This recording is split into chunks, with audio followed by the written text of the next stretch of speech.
Naubos sa loob ng 11 araw. Ito ang lumabas sa pagdinig sa Kongreso ukol sa kontrobersyal na 125 million peso confidential at intel funds ni VP Sara Duterte.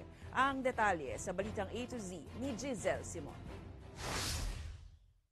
Mas mabilis pala kaysa sa unang aligasyon ng Makabayan Block na ginastos ng Office of the Vice President ang 125 million pesos na confidential fund noong 2022 sa loob ng 19 na araw. Kanina, mismo si Congresswoman Stella Kimbo ang nagbulgar sa plenaryo ng Kongreso na ayon sa report ng Commission on Audit, umabot lang pala ang paggastos ito ng 11 araw. Ang totoo po ay nagulat din po ako nung mabasa ko ang mga balita na tila nagastos po sa loob ng 19 days, pero hindi po ito nagastos sa loob ng 19 days kung hindi 11 days po. Ibig sabihin mahigit 11 million pesos ang nagagastos kada araw ng OVP.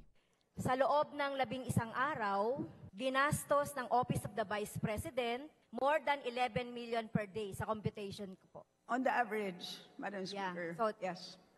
Tinatanong po natin ang question na ito kasi dapat maging transparent sa paggasta o paggamit ng publikong pondo. Kasi yan po yung mandato rin ng COA, di ba? Na mai-report din nila na nagasta ng maayos yung public funds natin.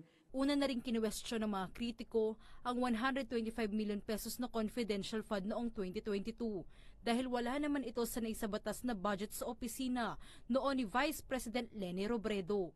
Kalaunan, lumabas na inilipat pala ang naturang pondo mula sa contingent funds bagay na ayon sa mga kritiko ay labag sa batas. They confirm that the transfer from the contingent fund, which is a valid line item appropriation, to the OVP's Good Governance Engagements and Social Services Project, which is an existing line item in 2022, was a valid transfer.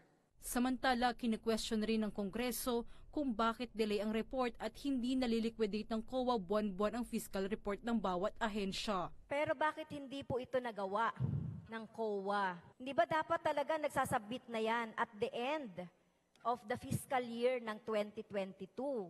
Bakit ngayon lang ito ginawa ng COA? Depensa naman ni Kimbo, kulang sa tao ang komisyon. Siyam lang po ang staff sa ICFAO.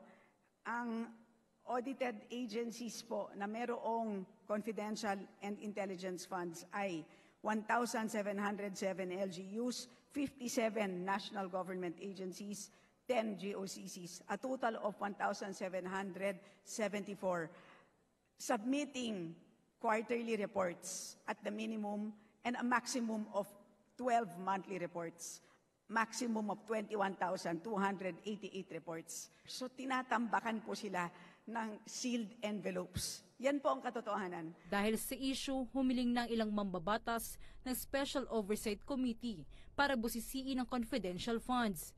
Habang tiniyak naman ni Kimbo na tatapusin ng COA ang pagliliquidate sa 125 million confidential fund ng OVP sa darating na November 15, 2023. Para sa balitang A to Z, Giselle Simon,